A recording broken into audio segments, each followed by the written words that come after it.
விஜயநகர்ல ரகுநாத்னு ஒரு கூலி வேலை செய்யறவன் இருந்தான். அவன் தினமும் கூலி வேலை செய்ய தன்னோட கிராமத்துல இருந்து ரொம்ப தூரத்துல இருக்கிற நகரத்துக்கு போவான். ரகுநாத்தோட மனைவி லக்ஷ்மி, அப்புறம் அவங்களுக்கு 2 பசங்க இருந்தாங்க, மகேஷ் அப்புறம் ஆஷா. அந்த குடும்பமே சந்தோஷமா இருந்தது. ஒரு நாள் என்ன ஆச்சுன்னா, ரகுநாத் எப்பவும் போல வேலை செய்யறதுக்காக நகரத்துக்கு போனான். அவன் ரோடு கிராஸ் பண்ணும்போது ஒரு ட்ரக் அவனை மோதி அவனுக்கு ஆக்சிடென்ட் ஆயிடுச்சு. ரகுநாத்தை ஹாஸ்பிட்டல்ல அட்மிட் பண்ண வேண்டியதாயிடுச்சு. அவனோட குடும்பமே ரொம்ப கவலையா இருந்தது. குழந்தைங்க அழுதுட்டு இருந்தாங்க. லக்ஷ்மி எல்லாருக்கும் ஆறுதல் சொல்லி சமாளிச்சிட்டு இருந்தா. இங்க பாருங்க, அப்பா குணமாயிடுவாரு. இப்படி நீங்க 2 பேரும் அழுதுகிட்டே இருந்தா அவருக்கு பிடிக்காது. அப்பாவுக்கு எப்ப குணமாகும்? சொல்லுங்க அம்மா. ரொம்ப சீக்கிரத்துல. நீங்க கவலைப்படாதீங்க, நான் எல்லாத்தையும் பாத்துக்கிறேன். பல நாள் கடந்துச்சு. ரகுநாத்தோட நிலைமை பரவாயில்ல, ஆனாலும் அவனால இப்ப நடக்கலாம் முடியாது. ஒரு நாள் நர்ஸ் லக்ஷ்மியை பார்க்கறதுக்கு வந்தாங்க. உங்களை டாக்டர் சார் கூப்பிடுறாரு. லக்ஷ்மி டாக்டரோட கேபினுக்கு போனா. சிஸ்டர், நான் உங்களுக்கு ஒரு பொய்யான நம்பிக்கை கொடுக்க விரும்பல. உங்க ஹஸ்பண்டோட 2 காலுக்கும் ஆபரேஷன் பண்ணி ஆகணும். அப்பதான் அவரால் நடக்க முடியும். ஆனா உங்க நிலைமைய பார்க்கும்போது உங்களால அவ்வளவு செலவு பண்ண முடியுமான்னு எனக்கு தெரியல. எவ்வளவு செலவாகும் டாக்டர் சார்? கிட்டத்தட்ட 20 லட்சம் ரூபாய். ஐயோ கடவுளே. ஒருவேளை அவருக்கு இந்த ஆபரேஷன் பண்ணலைன்னா அவரால் எப்பவும் நடக்க முடியாம போயிடும். இப்போ நீங்க தான் உங்க முடிவை சொல்லணும். ஒருவேளை அவருடைய ஆபரேஷனுக்கு நீங்க பணம் ரெடி பண்ண முடியும்னா ரொம்ப நல்லா இருக்கும். சரிங்க டாக்டர் சார், நான் முயற்சி பண்றேன். லக்ஷ்மிக்கு ஒரே யோசனை ஆயிடுச்சு, தன்னோட புருஷனை எப்படி காப்பாத்துறதுன்னு. அவ பசங்களோட வீட்டுக்கு போனா. தன்னோட நகைகளை எடுத்து பார்த்தா. இது ரொம்ப கம்மியா இருக்கு. இதை வச்சா 1 லட்சம் ரூபாய் கூட கிடைக்காது. வீட்டையும் பார்த்துக்கணும், அவருக்கும் வைத்தியம் பண்ணணும். இதெல்லாம் எப்படி முடியும்? லக்ஷ்மி தன்னோட நகைகளை பார்த்துக்கிட்டு இருந்தா. அப்பதான் தன்னோட 2 குழந்தைங்களும் பக்கத்துல வந்தாங்க. அம்மா, இந்த மாங்கல்யத்தையும் வளையலையும் நீங்க வித்துருவீங்களா? வேற எந்த வழியும் தெரியலடா கண்ணா. அம்மா, வேணும்னா நாம எல்லாரும் சேர்ந்து சம்பாதிக்கலாமா? எப்படி? நீங்க இட்லி நல்லா பண்ணுவீங்கல்ல, நாம ஒரு இட்லி கடை போட்டா என்னம்மா? அதை நாம செய்யலாம் தான். ஆனா அதுல அவ்வளவு பணம் நமக்கு கிடைக்குமா? அதுவும் 20 லட்சம். அம்மா, முயற்சி பண்ணித்தான் பாப்போமே. அந்த கடவுள் மனசு வச்சார்னா நிச்சயமா நமக்கு பணம் வந்து சேருமா. அப்புறம் அப்பாவுக்கு ஆபரேஷனும் நடக்கும். ரொம்ப பெரியவங்களாயிட்டீங்க. வாங்க, இட்லி வியாபாரத்துக்கு தேவையானதை ரெடி பண்ணுவோம். லக்ஷ்மியும் பசங்களும் வீட்ல இருந்த சாமான் எல்லாத்தையும் சேகரிச்சாங்க. இதோ கரண்டி, பிளேட்ஸ். இதோ அடுப்பு ரெடியா இருக்கு. இதோ இருக்கு இட்லி குக்கர். ஆனா எனக்கு தெரிஞ்சு இது ரொம்ப சின்னது. கடைக்கு நிறைய பேர் வந்துட்டாங்கன்னா உடனே இட்லிலாம் ரெடி பண்ண முடியாது. அதுக்கு நாம என்னம்மா செய்யணும்? நாம புதுசா இட்லி குக்கர் வாங்கணும். என்கிட்ட கொஞ்சம் பணம் இருக்கு, அதுல பெரிய இட்லி குக்கர் வாங்கலாம். இட்லி குக்கர் வாங்கறதுக்காக 3 பேரும் கடைக்கு போனாங்க. அண்ணே, ஒரு பெரிய இட்லி குக்கர் ஒன்று காட்டுங்களேன். அந்த கடைக்காரர் அவங்களுக்கு ஒரு குக்கர் எடுத்து காட்டினாரு. இதை விட பெருசா வேணும். தங்கச்சிமா, இதை விட பெரிய இட்லி குக்கர் என்கிட்ட கிடையாது. இப்பெல்லாம் இதை விட பெரிய இட்லி குக்கர் வர்றது கிடையாது. என்னென்ன இப்படி சொல்றீங்க? ஆனா நீங்க பழைய இட்லி குக்கர் வாங்கிக்கலாமே. பக்கத்துல தான் ஒரு பழைய பாத்திர கடை இருக்கு தங்கச்சிமா.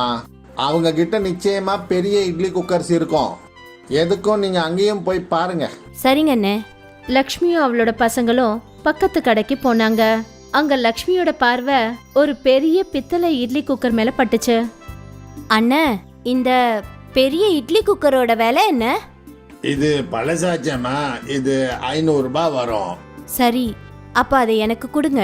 லக்ஷ்மியும் அவளோட பசங்களும் அந்த பெரிய பித்தளை இட்லி குக்கரை வாங்கிக்கிட்டு வீட்டுக்கு வந்தாங்க. வீட்டுக்கு வந்ததும், அம்மா, நீங்க இந்த இட்லி குக்கரை எதுக்காக தேர்ந்தெடுத்தீங்க? பக்கத்துலயே ஸ்டீல் குக்கர்ஸ் எல்லாம் எத்தனை இருந்தது, எதுக்காக பித்தளை குக்கரை வாங்குனீங்க? ஏன்னா இது பித்தளை பாத்திரத்துல இட்லி செஞ்சா ரொம்ப சுவையா இருக்கும். அது மட்டும் இல்லாம இது நமக்கு ரொம்ப கம்மியான விலையில கிடைச்சிருக்கு. ஆனா அம்மா, நாம புது குக்கர்ல வாங்கியிருக்கணும். பாருங்க, இது மேல எவ்வளவு அழுக்கா இருக்கு. ஆஷா, இது பித்தளை. இத நல்லா தேய்ச்சோம்னா பளபளன்னு இருக்கும். சரிங்கம்மா. லக்ஷ்மி அந்த இட்லி குக்கரை சுத்தம் பண்ணா. அது பளபளத்துச்சு. அடேங்கப்பா, இது பலன்னு இருக்கு. நான் தான் சொன்னல. அப்புறம் ஆஷா, அதுக்கு தான் சொல்லுவாங்க ஓல்ட் இஸ் கோல்டு. அம்மா இதுல இட்லி பண்ணி பார்க்கலாமா? பண்றேம்மா. லக்ஷ்மி அந்த இட்லி குக்கரோட தட்டுல இட்லி மாவை ஊத்தினா. அப்புறம் அதை கேஸ்ல வச்சா. இப்ப நாம 8 நிமிஷம் வெயிட் பண்ணோம் இல்லையாம்மா? ஆமா, கண்டிப்பா. 2 பசங்களும் இட்லி ரெடி ஆகிறதுக்காக வெயிட் பண்ணாங்க. அவங்க 2 பேரோட பார்வையும் கடிகாரத்து முள்ளு மேல தான் இருந்தது. அந்த கடிகாரத்துல 8 நிமிஷம் ஆனதும் ஆயிடுச்சு. 8 நிமிஷம் ஆயிடுச்சு. ஆ பொறுமையா இருங்க, இட்லி எடுக்கிறேன். லக்ஷ்மி அந்த குக்கரை திறந்ததுமே அந்த குக்கர்ல இருந்து ஒரு வெளிச்சம் தெரிய ஆரம்பிச்சது. வெள்ளையான மாவு எப்படி தங்க நிறத்துல மாறுச்சு? லக்ஷ்மி அந்த இட்லிய வெளியே எடுத்த உடனே அவ அப்படியே அதிர்ச்சி ஆயிட்டா. என்னது இது, இந்த இட்லி கல்லு மாதிரி ஆயிடுச்சு. கல்லு இல்ல, தங்கம். தங்க இட்லியா? லக்ஷ்மி ஒரு தங்க இட்லியை எடுத்துக்கிட்டு தங்க வியாபாரி கிட்ட போனா. அப்புறம் அத அங்க செக் பண்ணி பார்த்தா. இது உண்மையிலேயே சுத்த தங்கம்பா. அத கேட்டதும் லக்ஷ்மியால நம்பவே முடியல. அவ வீட்டுக்கு வந்ததும் இந்த விஷயத்த தன்னோட பசங்க கிட்ட சொன்னா. அவங்க சந்தோஷத்துல குதிக்க ஆரம்பிச்சாங்க. நம்ம கிட்ட இவ்வளவு தங்க இட்லி இருக்கு. அம்மா இத வித்து நாம அப்பாவுக்கு வைத்தியம் பார்க்க முடியும்லம்மா? ஆ நம்ம கிட்ட இவ்வளவு தங்கம் இருக்கு, நம்மளால நினைச்சு கூட பார்க்க முடியாது. கொஞ்ச நாளைக்கு அப்புறம் லக்ஷ்மி 2 தங்க இட்லிய தங்க வியாபாரி கிட்ட வித்துட்டா. அப்புறம் அதுல கிடைச்ச பணத்தை வச்சு தன்னோட புருஷன் ரகுநாத்தோட காலுக்கு ஆபரேஷன் பண்ணா. ரகுநாத் மறுபடியும் நடக்க ஆரம்பிச்சான். இன்னும் 2 தங்க இட்லிய வித்து லக்ஷ்மி புது வீட்டை வாங்கினா. ரகுநாத்தும் அவனோட குடும்பமும் புது வீட்ல ரொம்ப சந்தோஷமா இருந்தாங்க. இன்னைக்கும் அந்த இட்லி குக்கர் லக்ஷ்மி கிட்ட தான் இருக்கு. ஆனா அந்த குக்கர்ல அவ மறுபடியும் இட்லி ஊத்தவே இல்ல. அம்மா நாம மறுபடியும் தங்க இட்லி பண்ண முடியாதா? வேண்டாம், ஏன்னா கடவுள் நமக்கு இவ்வளவு கொடுத்திருக்கிறதே ரொம்ப பெரிய விஷயம். அது மட்டும் இல்லாம ஆஷா, அம்மா எப்பவும் சொல்லுவாங்கல்ல, பேராசைப்படுறது ரொம்ப தப்புன்னு. அப்புறம் நாம எப்பவும் பேராசைப்படவே கூடாது. ரொம்ப சரியா சொன்ன. நமக்கு இந்த மாதிரி ஒரு மாய குக்கர் கிடைச்ச விஷயத்த நீங்க 2 பேருமே மறந்துருங்க. அப்புறம் எப்பவும் சந்தோஷமா இருங்க. விஜய் நகர்ல ரகுநாத்னு ஒரு கூலி வேலை செய்யறவன் இருந்தான். அவன் தினமும் கூலி வேலை செய்ய தன்னோட கிராமத்துல இருந்து ரொம்ப தூரத்துல இருக்கிற நகரத்துக்கு போவான். ரகுநாத்தோட மனைவி லக்ஷ்மி, அப்புறம் அவங்களுக்கு 2 பசங்க இருந்தாங்க, மகேஷ் அப்புறம் ஆஷா. அந்த குடும்பமே சந்தோஷமா இருந்தது. ஒரு நாள் என்ன ஆச்சுன்னா, ரகுநாத் எப்பவும் போல வேலை செய்யறதுக்காக நகரத்துக்கு போனான். அவன் ரோட் கிராஸ் பண்ணும்போது ஒரு ட்ரக் அவனை மோதி அவனுக்கு ஆக்சிடென்ட் ஆயிடுச்சு. ரகுநாத்தை ஹாஸ்பிட்டல்ல அட்மிட் பண்ண வேண்டியதாயிடுச்சு. அவனோட குடும்பமே ரொம்ப கவலையா இருந்தது. குழந்தைங்க அழுதுட்டு இருந்தாங்க. லக்ஷ்மி எல்லாருக்கும் ஆறுதல் சொல்லி சமாளிச்சிட்டு இருந்தா. இங்க பாருங்க, அப்பா குணமாயிடுவாரு. இப்படி நீங்க 2 பேரும் அழுதுகிட்டே இருந்தா அவருக்கு பிடிக்காது. அப்பாவுக்கு எப்ப குணமாகும்? சொல்லுங்க அம்மா. ரொம்ப சீக்கிரத்துல. நீங்க கவலைப்படாதீங்க, நான் எல்லாத்தையும் பாத்துக்கிறேன். பல நாள் கடந்துச்சு. ரகுநாத்தோட நிலைமை பரவாயில்ல, ஆனாலும் அவனால இப்ப நடக்கலாம் முடியாது. ஒரு நாள் நர்ஸ் லக்ஷ்மியை பார்க்கறதுக்கு வந்தாங்க. உங்களை டாக்டர் சார் கூப்பிடுறாரு. லக்ஷ்மி டாக்டரோட கேபினுக்கு போனா. சிஸ்டர், நான் உங்களுக்கு ஒரு பொய்யான நம்பிக்கையை கொடுக்க விரும்பல. உங்க ஹஸ்பண்டோட 2 காலுக்கும் ஆபரேஷன் பண்ணி ஆகணும். அப்பதான் அவரால் நடக்க முடியும். ஆனா உங்க நிலைமைய பார்க்கும்போது உங்களால அவ்வளவு செலவு பண்ண முடியுமான்னு எனக்கு தெரியல. எவ்வளவு செலவாகும் டாக்டர் சார்? கிட்டத்தட்ட 20 லட்சம் ரூபாய். ஐயோ கடவுளே. ஒருவேளை அவருக்கு இந்த ஆபரேஷன் பண்ணலைன்னா அவரால் எப்பவும் நடக்க முடியாம போயிடும். இப்போ நீங்க தான் உங்க முடிவை சொல்லணும். ஒருவேளை அவருடைய ஆபரேஷனுக்கு நீங்க பணம் ரெடி பண்ண முடியும்னா ரொம்ப நல்லா இருக்கும். சரிங்க டாக்டர் சார், நான் முயற்சி பண்றேன். லக்ஷ்மிக்கு ஒரே யோசனை ஆயிடுச்சு, தன்னோட புருஷனை எப்படி காப்பாத்துறதுன்னு. அவ பசங்களோட வீட்டுக்கு போனா. தன்னோட நகைகளை எடுத்து பார்த்தா. இது ரொம்ப கம்மியா இருக்கு, இத வச்சா 1 லட்சம் ரூபாய் கூட கிடைக்காது. வீட்டையும் பார்த்துக்கணும், அவருக்கும் வைத்தியம் பண்ணணும். இதெல்லாம் எப்படி முடியும்? லக்ஷ்மி தன்னோட நகைகளை பார்த்துக்கிட்டு இருந்தா. அப்பதான் தன்னோட 2 குழந்தைங்களும் பக்கத்துல வந்தாங்க. அம்மா, இந்த மாங்கல்யத்தையும் வளையலையும் நீங்க வித்துருவீங்களா? வேற எந்த வழியும் தெரியலடா கண்ணா. அம்மா வேணும்னா நாம எல்லாரும் சேர்ந்து சம்பாதிக்கலாமா? எப்படி? நீங்க இட்லி நல்லா பண்ணுவீங்கல்ல, நாம ஒரு இட்லி கடை போட்டா என்னம்மா? அதை நாம செய்யலாம் தான். ஆனா அதுல அவ்வளவு பணம் நமக்கு கிடைக்குமா? அதுவும் 20 லட்சம். அம்மா, முயற்சி பண்ணித்தான் பாப்போமே. அந்த கடவுள் மனசு வச்சாருன்னா நிச்சயமா நமக்கு பணம் வந்து சேரும்மா. அப்புறம் அப்பாவுக்கு ஆபரேஷனும் நடக்கும். ரொம்ப பெரியவங்களாயிட்டீங்க. வாங்க, இட்லி வியாபாரத்துக்கு தேவையானதை ரெடி பண்ணுவோம். லக்ஷ்மியும் பசங்களும் வீட்ல இருந்த சாமான் எல்லாத்தையும் சேகரிச்சாங்க. இதோ கரண்டி, பிளேட்ஸ். இதோ அடுப்பு ரெடியா இருக்கு. இதோ இருக்கு இட்லி குக்கர். ஆனா எனக்கு தெரிஞ்சு இது ரொம்ப சின்னது. கடைக்கு நிறைய பேர் வந்துட்டாங்கன்னா உடனே இட்லிலாம் ரெடி பண்ண முடியாது. அதுக்கு நாம என்னம்மா செய்யணும்? நாம புதுசா இட்லி குக்கர் வாங்கணும். என்கிட்ட கொஞ்சம் பணம் இருக்கு. அதுல பெரிய இட்லி குக்கர் வாங்கலாம். இட்லி குக்கர் வாங்கறதுக்காக 3 பேரும் கடைக்கு போனாங்க. அண்ணே, ஒரு பெரிய இட்லி குக்கர் ஒன்னு காட்டுங்களேன். அந்த கடைக்காரர் அவங்களுக்கு ஒரு குக்கர் எடுத்து காட்டினாரு. இதை விட பெருசா வேணும். தங்கச்சிமா, இதை விட பெரிய இட்லி குக்கர் என்கிட்ட கிடையாது. இப்பெல்லாம் இதை விட பெரிய இட்லி குக்கர் வர்றது கிடையாது. என்னண்ணே இப்படி சொல்றீங்க? ஆனா நீங்க பழைய இட்லி குக்கர் வாங்கிக்கலாமே. பக்கத்துல தான் ஒரு பழைய பாத்திர கடை இருக்கு தங்கச்சிமா. அவங்க கிட்ட நிச்சயமா பெரிய இட்லி குக்கர்ஸ் இருக்கும். எதுக்கும் நீங்க அங்கேயும் போய் பாருங்க. சரிங்க அண்ணே. லக்ஷ்மியும் அவளோட பசங்களும் பக்கத்து கடைக்கு போனாங்க. அங்க லக்ஷ்மியோட பார்வை ஒரு பெரிய பித்தளை இட்லி குக்கர் மேல பட்டுச்சு. அண்ணே, இந்த பெரிய இட்லி குக்கரோட விலை என்ன? இது பழசாச்சம்மா. இது 500 ரூபாய் வரும். சரி, அப்ப அதை எனக்கு கொடுங்க. லக்ஷ்மியும் அவளோட பசங்களும் அந்த பெரிய பித்தளை இட்லி குக்கரை வாங்கிக்கிட்டு வீட்டுக்கு வந்தாங்க. வீட்டுக்கு வந்ததும், அம்மா, நீங்க இந்த இட்லி குக்கரை எதுக்காக தேர்ந்தெடுத்தீங்க? பக்கத்துலயே ஸ்டீல் குக்கர்ஸ் எல்லாம் எத்தனை இருந்தது. எதுக்காக பித்தளை குக்கரை வாங்குனீங்க? ஏன்னா இது பித்தளை பாத்திரத்துல இட்லி செஞ்சா ரொம்ப சுவையா இருக்கும். அது மட்டும் இல்லாம இது நமக்கு ரொம்ப கம்மியான விலையில கிடைச்சிருக்கு. ஆனா அம்மா, நாம புது குக்கர்ல வாங்கியிருக்கணும். பாருங்க, இது மேல எவ்வளவு அழுக்கா இருக்கு. ஆஷா, இது பித்தளை. இத நல்லா தேய்ச்சோம்னா பளபளன்னு இருக்கும். சரிங்கம்மா. லக்ஷ்மி அந்த இட்லி குக்கரை சுத்தம் பண்ணா. அது பளபளத்துச்சு. அடேங்கப்பா, இது பலன்னு இருக்கு. நான் தான் சொன்னேன்ல. அப்புறம் ஆஷா, அதுக்கு தான் சொல்லுவாங்க ஓல்ட் இஸ் கோல்டு. அம்மா, இதுல இட்லி பண்ணி பார்க்கலாமா? பண்றேம்மா.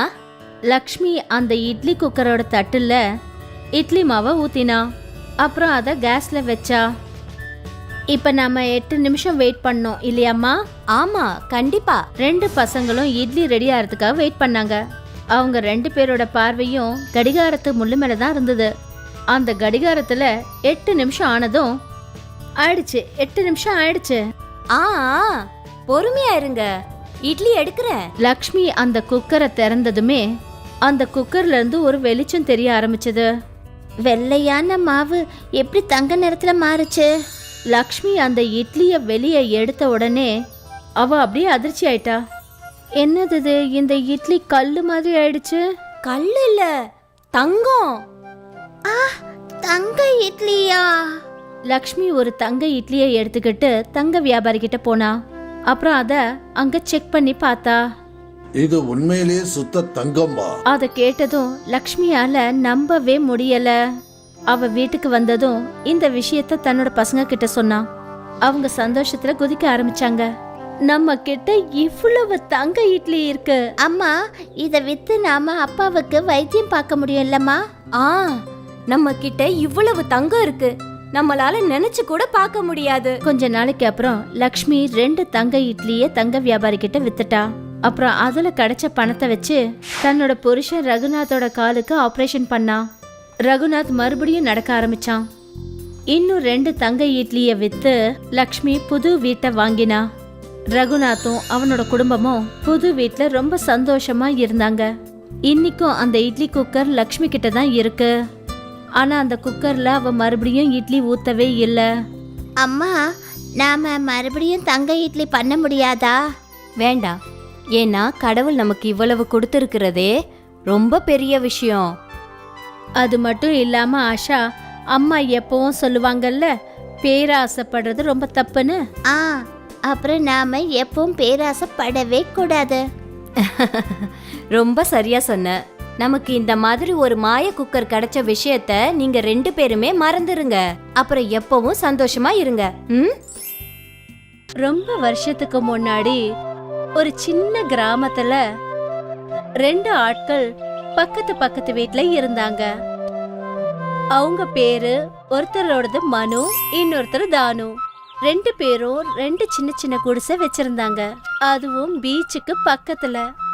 அதுல அவங்க 2 பேரும் அவங்க மனைவி கூட வாழ்ந்து வந்தாங்க. 2 பேரும் அவங்களுக்கு ஒவ்வொரு சின்ன சின்ன ரூம் வச்சிருந்தாங்க. மனு ஏழையா இருந்ததுனால எப்பவும் கவலையோட இருப்பாரு. சில சமயங்கள்ல அவர் பட்னியா கூட இருப்பாரு. அதனால அவர் எப்பவுமே கடவுளை வேண்டிக்கிட்டே இருப்பாரு.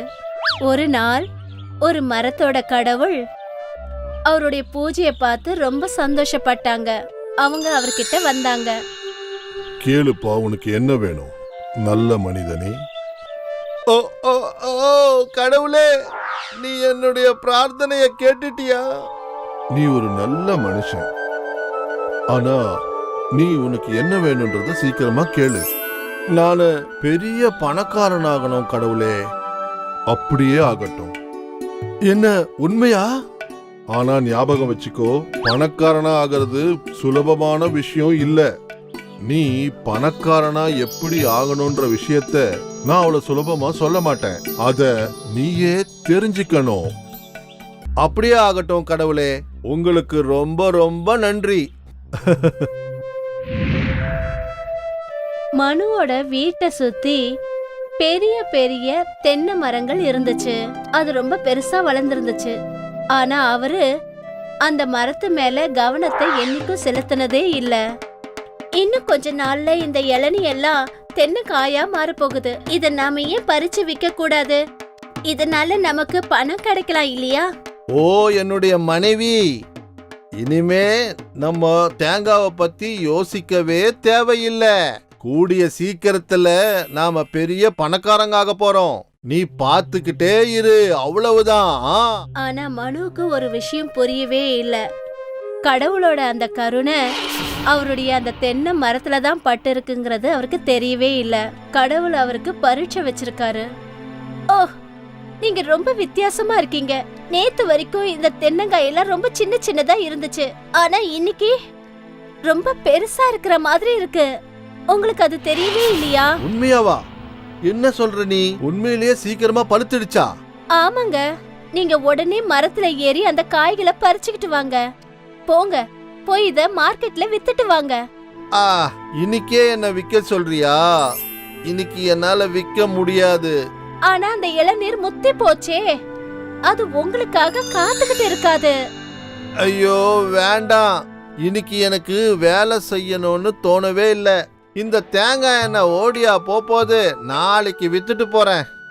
அட, இன்ன வரைக்கும் உங்களை மாதிரி ஒரு சோம்பேறி ஆளுங்க கிட்ட வேலைய வாங்க முடியுமா என்ன?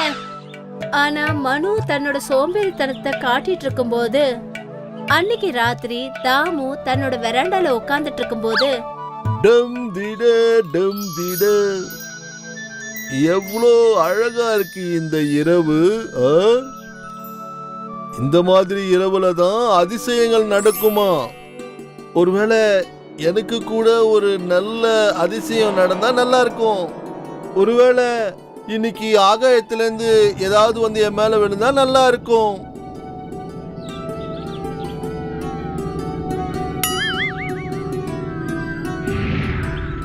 என்னது இது? அட, தேங்காய் வந்து என் தலை மேல விழுந்ததே. இதுல தண்ணி நல்லா சுவையா இருக்கு. அடடடடா, 2வது தேங்காவும் வந்து விழுந்திருக்கு. இந்த 2மே எனக்கு சொந்தம்தான். இத நான் அந்த மனுக்கு கொடுக்கவே மாட்டேன். நீங்க இன்னைக்கு எனக்காக என்ன கொண்டு வந்திருக்கீங்க? தேங்காவா? ஆமா, என் தங்கமான மனைவி. இந்த 2மே மனு மரத்திலிருந்து விழுந்தது. அதுவும் இல்லாம இந்த 2ம் நம்ம வராண்டால வந்து விழுந்தது. அப்ப நாம அவர்கிட்ட சொல்ல வேண்டாமா? ஏன்? இது நம்ம வராண்டால வந்து விழுந்ததுனால இது நம்மளுக்கு தான் சொந்தம். போ, இந்த 2 தேங்காயும் உடைச்சு தண்ணி கொண்டு வா. நான் இந்த 2 தேங்காயிலிருந்து தண்ணி குடிக்கணும்னு ரொம்ப ஆசைப்பட்டுக்கிட்டு இருக்கேன்.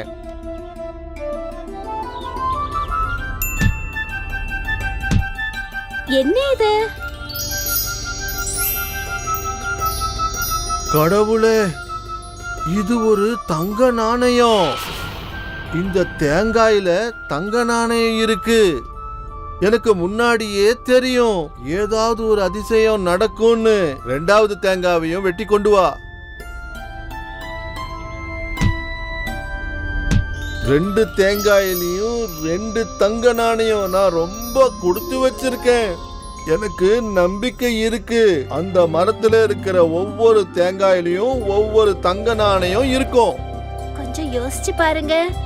ஒருவேளை எல்லா தங்க நாணயமும் நமக்கு கிடைச்சதுன்னா அப்ப நம்ம பெரிய பணக்காரங்களா ஆயிடுவோம். நீ அப்படியே பார்த்துக்கிட்டு இரு அருமையான மனைவி. அந்த மனுக்கு எப்பவுமே தெரியாது இந்த தேங்காயில என்ன இருக்குன்னு. இந்த புத்திசாலி புருஷனை பத்தி நீ பெருமைப்படதான் போற. டே மனு, இன்னைக்கு எவ்வளோ நல்லா இருக்கு இல்ல? ஆமா தானோ. ஆமா, உன்னுடைய தேங்காய் கொலை எல்லாம் இறக்குற மாதிரி இருக்கு. நீ இதை இறக்கலான்னு நினைக்கிறியா? தெரியலப்பா, இப்ப எனக்கு எந்த வேலையும் செய்யணும்னு தோணல.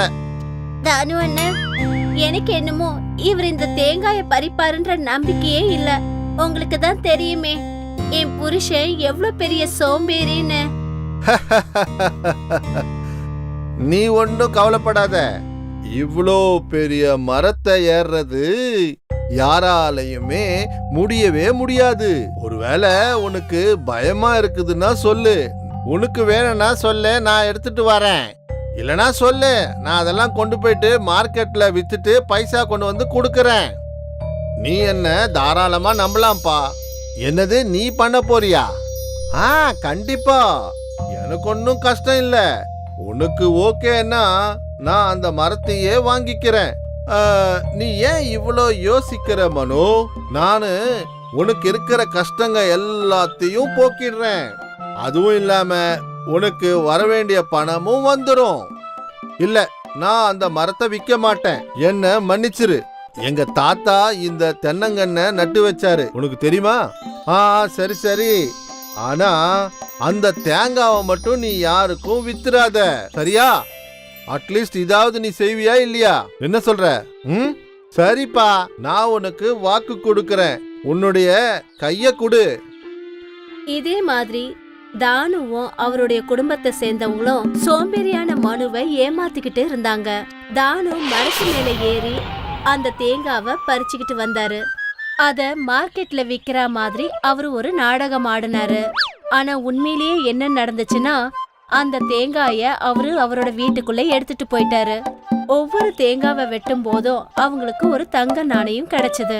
அதுக்கப்புறம் இதே மாதிரி ஒவ்வொரு முறையும் மனுவை அவங்க ஏமாத்திக்கிட்டே இருந்தாங்க. தானுவும் அவரோட மனைவியும் பணக்காரங்களா ஆயிக்கிட்டே இருந்தாங்க. அந்த மாயாஜால மரம் தேங்காய குடுத்துக்கிட்டே இருந்துச்சு. தானு அதை வித்துக்கிட்டே இருந்தான். அவருடைய வீடும் பெருசாய்கிட்டே இருந்துச்சு. அப்புறம் ரொம்ப சீக்கிரத்திலேயே அந்த கிராமத்திலேயே அவங்க தான் பெரிய பணக்காரங்களா ஆயிட்டாங்க. ஆனா இன்னொரு பக்கம் மனு, அவர் எதை பத்தியும் யோசிக்காம குறைவான வருமானத்துல அவரு சந்தோஷமா இருந்தாரு. அந்த பணம் தானு கிட்ட வித்த தேங்காயால கிடைச்ச பணம். ஆனா மனுவோட மனைவி ரொம்பவே புத்திசாலி. ஒரு நாள் என்னாச்சுன்னா, தானுவும் அவரோட மனைவியும் இவ்ளோ பெரிய பணக்காரங்களா ஆயிட்டாங்க. ஆனா எப்படி? கொஞ்சம் கூட புரியவே இல்ல. பணம் என்ன வானத்துல இருந்தா கொட்டும்? அவன் ரொம்ப கஷ்டப்பட்டு வேலை செய்வான். அப்படி இருக்கும்போது அவனுக்கு அதிர்ஷ்டம் வர்றதுல தப்பு இல்ல. அவனை பார்த்து நம்ம பொறாமப்படக்கூடாது. நான் யாரையும் பார்த்து எதுக்காகவும் பொறாமப்படல. ஆனா எப்படிப்பட்ட வேலை? அவர் எந்த வேலையையும் செஞ்சு நான் பார்க்கவே இல்ல. அவரு நம்ம தென்னங்காயை தான் வித்துக்கிட்டு இருக்காரு. ஆனா அவர் உண்மையிலேயே பெரிய பணக்காரர் ஆயிட்டாரு. ஆனா அவரு எதுக்காக நம்மளுடைய தேங்காயை எடுத்துட்டு போய் விக்கணும்? ஆனா இது நல்ல விஷயம் தானே, இல்லையா? எனக்கு என்னமோ அவங்க மேல கொஞ்சம் சந்தேகம் இருக்கு. அவங்க எப்ப நம்ம தென்னங்காய பறிச்சு விக்க ஆரம்பிச்சாங்களோ அன்னையில இருந்தா அவங்க பணக்காரங்களா ஆனாங்க. இந்த சோம்பேறித்தனத்தை விட்டுட்டு போய் பாருங்க மனு. அட, உனக்கு ஏதாவது ஒரு யோசனை வந்ததுன்னா அந்த கடவுளால கூட அதை தீர்க்கவே முடியாது. என்ன புரிஞ்சுதா? சரி, நாம இன்னைக்கு ராத்திரியே போய் பாப்போம். அதோ அவங்க 2 பேரும் அங்க இருக்காங்க. வாங்க போய் பார்க்கலாம் அவங்க என்ன பண்றாங்கன்னு. ஆ, எனக்கு ரொம்ப ஆச்சரியமா இருக்கே. வாய் மூடுங்க, கேளுங்க. நான் என்ன நினைக்கிறேன்னா, நாம இப்போ ஒரு பெரிய வீட வாங்கணுங்க. அதுவும் இந்த கிராமத்தை விட்டு வெளியே சிட்டிக்கு பக்கத்துல எங்கேயாவது வாங்கணும். வாங்கலாம்மா, வாங்கலாம். இன்னும் கொஞ்ச நாள் நீ வெயிட் பண்ணு. நீ இப்ப போயிட்டு தேங்காவை கொண்டு வா. இப்போ நம்ம பார்க்கலாமா இன்னைக்கு நாம எவ்வளோ சம்பாரிச்சிருக்கோன்னு? சரிங்க. இங்க பாத்தீங்களா, நம்ம தென்னங்காயில தங்க நாணயங்கள் இருக்கு. இது தான் அப்பத்துல இருந்து யோசிச்சுட்டு இருக்கேன், இவங்களால எப்படி இவ்ளோ சீக்கிரத்துல பெரிய பணக்காரங்களாக முடியும்னு. உண்மையா சொல்ற? அப்போ இதெல்லாம் உண்மையிலேயே நம்புறது தானே? இப்பவே நான் போய் பார்க்கறேன். தானு, நீ மோசக்காரன். இந்த மாதிரி குறுக்கு வழியில தான் நீ பணக்காரனா ஆயிருக்க. என் தேங்காயில இருந்து தங்கத்தை திருடி இருக்க. நீ என்ன பேசுறன்றது எனக்கு புரியவே இல்ல. நீ ஒன்னும் பேசாத. இந்த பணம் எல்லாம் உனக்கு எப்படி வந்ததுன்னு எனக்கு தெரிஞ்சு போச்சு. உன்கிட்ட இருக்கிற மொத்த பணமும் என்னுடையது. மோசக்காரா, வாய மூடிக்கிட்டு என் வீட்ல இருந்து முதல்ல வெளியில போ. நானு உன்னுடைய தேங்காய வாங்கிக்கிட்டேன். அதுக்குள்ள என்ன இருந்தாலும் சரி, அது என்னுடைய சொந்தம். அதெல்லாம் இல்ல, நீ சொல்றது தப்பு. அந்த தங்க நாணயம் எல்லாம் என்னுடைய சொந்தம். நீங்க கவலைப்படாதீங்க. நீங்க மறுபடியும் கடவுள்கிட்ட வேண்ட ஆரம்பிங்க. அவர் நிச்சயமா உங்களுக்கு உதவி செய்வாரு. அன்னைக்கு ராத்திரியே அவரு கடுமையான பிரார்த்தனைய செஞ்சாரு. ரொம்ப நேரத்துக்கு அப்புறமா கடவுள் அவருக்கு காட்சி அளிச்சாரு. என்ன நடந்தது மனு? நான் அப்பப்போ இந்த மாதிரி வர முடியாது. பூமியில எத்தனையோ பேர் இருக்காங்க, அவங்களுக்கு என்னுடைய அவசியம் இருக்கு. கடவுளே, நீங்க எனக்கு உதவி பண்ணுங்க. தானு என்னுடைய தங்க நாணயங்கள் எல்லாத்தையும் திருடிட்டான். எனக்கு எல்லாம் தெரியும், நான் எல்லாம் பார்த்துக்கிட்டு தான் இருந்தேன்.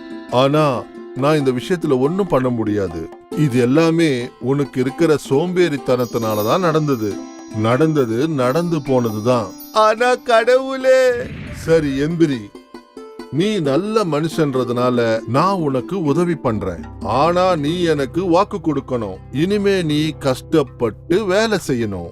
நான் வாக்கு கொடுக்கறேன். நீ சுயமாவே உன்னுடைய மரத்தை ஏறுவியா? அப்படியே ஆகட்டும் கடவுளே. நான் என்னுடைய மரத்தை நானே ஏறுறேன். நான் அந்த திருட்டு பையன் தானுவுக்கு புத்தி சொல்றேன். கவலைப்படாத, அவன் ஒரு நம்பிக்கை துரோகி. அவன் செஞ்ச தவறுக்கு அவன் கண்டிப்பா அனுபவிப்பான். அன்னைக்கு ராத்திரி இனி அந்த மனு எனக்கு தேங்காய விற்கவே மாட்டான். இனி நான் எப்படியாவது அந்த தேங்காயை திருட வேண்டியதுதான்.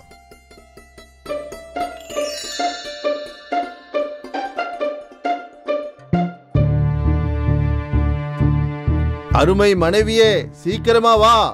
இந்த தேங்காயெல்லாம் உடைச்சு கொண்டு வா. சீக்கிரமா வா. இங்க கொண்டு வாங்க.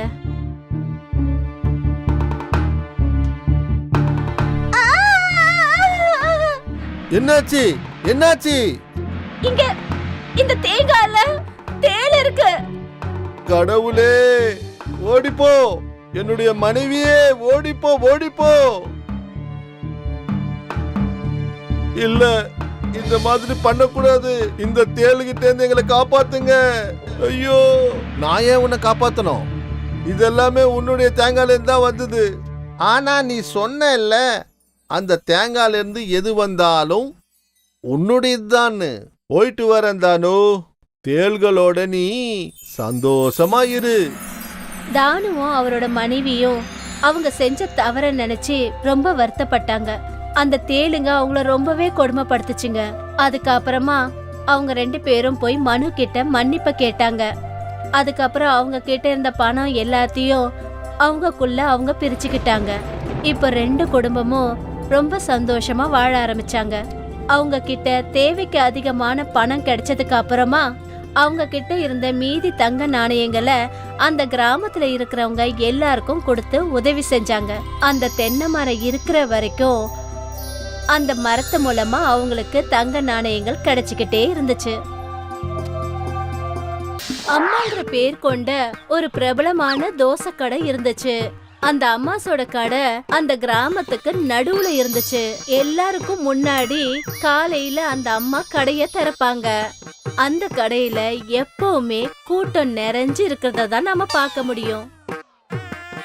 அம்மா, உங்களுடைய தோசைக்கு எங்கேயுமே நிகரே இல்லம்மா. எப்படிதான் நீங்க இவ்ளோ சுவையான தோசைய பண்றீங்களோ தெரியலம்மா.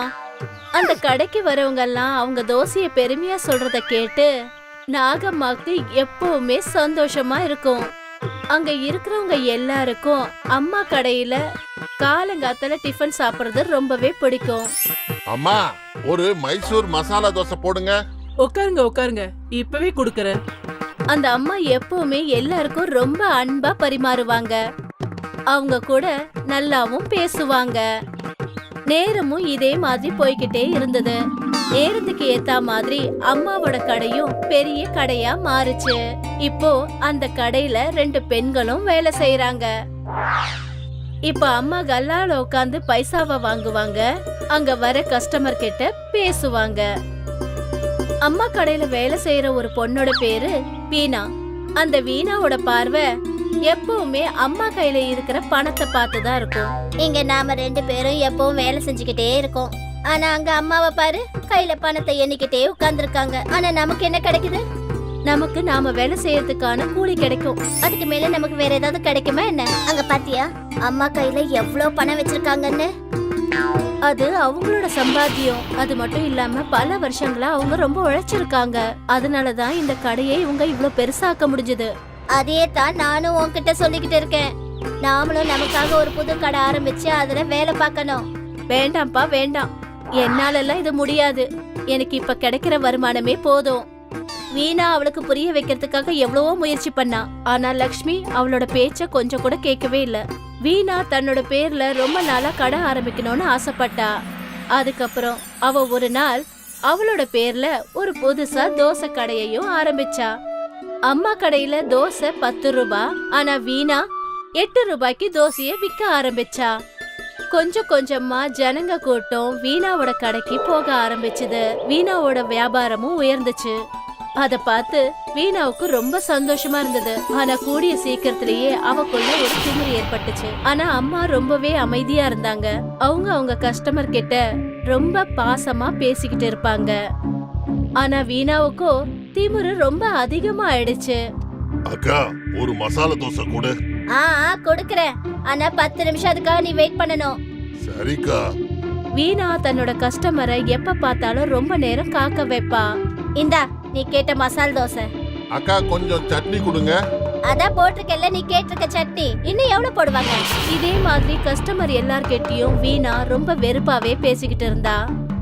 கொஞ்ச நாள்லயே வீணாவோட திமிரு ரொம்ப அதிகமாயிடுச்சு. அவ என்ன நினைச்சான்னா அவன் நினைக்கிறத முடிக்க முடியும்னு நினைச்சா. ஏன்னா கஸ்டமர் அவகிட்ட தான் வருவாங்கன்னு நினைச்சா.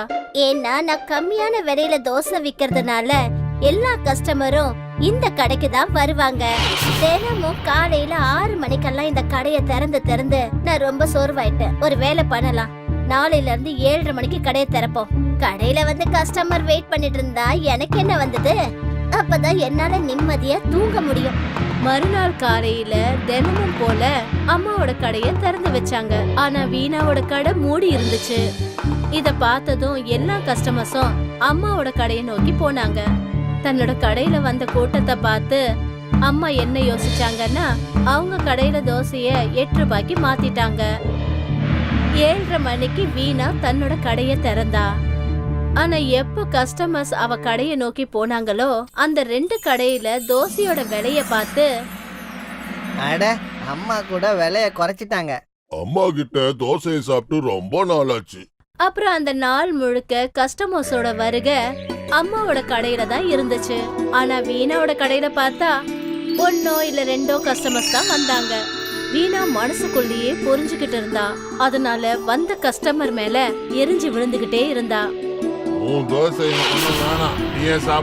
எல்லா கஸ்டமர்ஸும் அம்மா கடைக்கு போக ஆரம்பிச்சாங்க. இன்னைக்கு அம்மா ரொம்ப சந்தோஷமா இருந்தாங்க. ஏன்னா மறுபடியும் ஒரு முறை அவங்களோட வியாபாரம் ரொம்ப நல்ல முறையில நடந்துச்சு. ஆனா வீணாவோ ரொம்ப போராமப்பட்டு அம்மாவை திட்டிக்கிட்டே இருந்தா. குழந்தைங்களா, இந்த கதையில அம்மா எதுவுமே பண்ணல. ஆனா வீணாவுக்கு இருந்த திமிரால நல்லா போயிட்டு இருந்த கடை நஷ்டத்துல போக ஆரம்பிச்சது.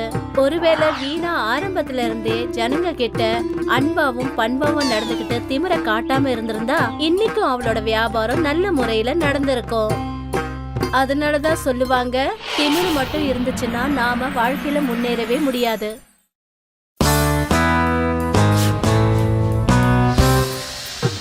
நம்ம நாட்டுல ஒரு ஊர்ல ராமாவும் தன்னுடைய கணவர் சின்னப்பாவோட வாழ்ந்து வந்துகிட்டு இருந்தாங்க. 2 பேருமே அந்த ஊர்ல இருக்கிற ஒரு நிலத்துல வேலை செஞ்சுக்கிட்டு அவங்க குடும்பத்தை நடத்திக்கிட்டு வந்தாங்க. ரமா சின்னப்பாவுக்கு ஒரு பையனும் ஒரு பாப்பாவும் இருந்தாங்க. அவங்க 2 பேரும் பசங்களை பெரியவங்களாக்கி நல்லா படிக்க வைக்கணும்னு கனவு கண்டுகிட்டு இருந்தாங்க. ஆனா இதுக்குள்ள சின்னப்பாவுக்கு திடீர்னு உடம்பு சரியில்லாம போச்சு.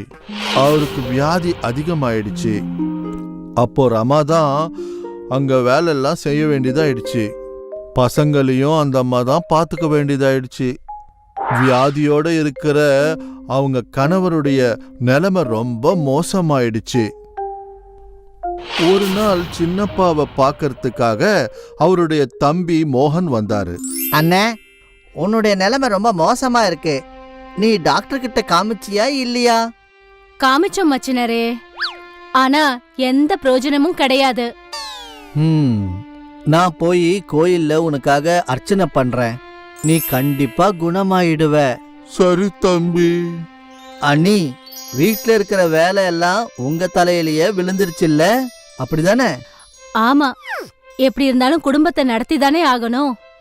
அண்ணி, நான் ஒரு இட்லி கடைய வைக்க போறேன். நீங்க அங்க இட்லி போடுறதுக்கு வரீங்களா? அதனால உங்களுக்கு நிறைய பணம் கிடைக்கும். அதோட சேர்த்து உங்களுக்கு பணம் பற்றாக்குறையும் தீரும். எனக்கு அதுல எவ்வளவு லாபம் வந்தாலும் அதுல நாம 2 பேரும் பகிர்ந்துக்கலாம். அப்படியே செய்யலாம் மச்சினரே. மறுநாள் ரமா மோகன் வச்ச இட்லி கடையிலேயே இட்லி போடுறத ஆரம்பிச்சாங்க. ஊர்ல இருக்கிறவங்களுக்கு எல்லாருக்கும் ரமா போட்ட இட்லிய ரொம்ப பிடிச்சிருந்தது. கொஞ்ச நாள்லயே ரமா போட்ட இட்லி ரொம்ப ஃபேமஸ் ஆயிடுச்சு. கடைக்கு டெய்லி சாப்பிட்றதுக்கு ஆட்கள் வந்துகிட்டே இருந்தாங்க. ரமாவும் மோகனும் ரொம்ப சந்தோஷப்பட்டாங்க.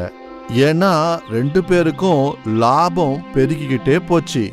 வந்த லாபத்தை வச்சு ரமா சின்னப்பாவுக்கு நல்ல வைத்தியம் செஞ்சாங்க. கொஞ்ச நாள்லயே சின்னப்பா முன்னாடி மாதிரியே நல்லபடி குணமாயிட்டாரு. இப்படி 2 மாசம் கழிஞ்சது.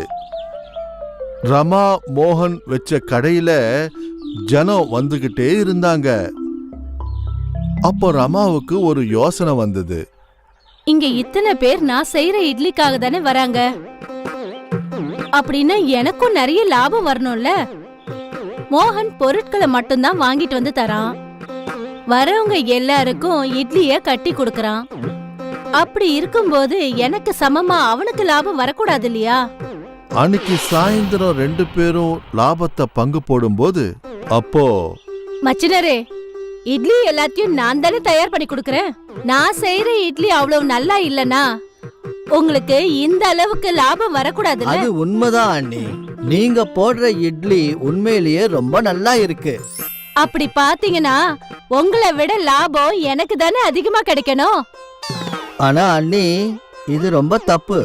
நானும் நாள் பூராவும் உழைக்கிறேன்ல, அப்பதானே நம்ம 2 பேரும் இவ்வளவு சம்பாதிக்க முடியுது. அதனுடைய அர்த்தம் என்னன்னா, நம்ம 2 பேரும் சமானமா தான் கஷ்டப்படுறோம். அதனாலதான் லாபம் நம்ம 2 பேருக்குமே சமானமா இருக்கணும்.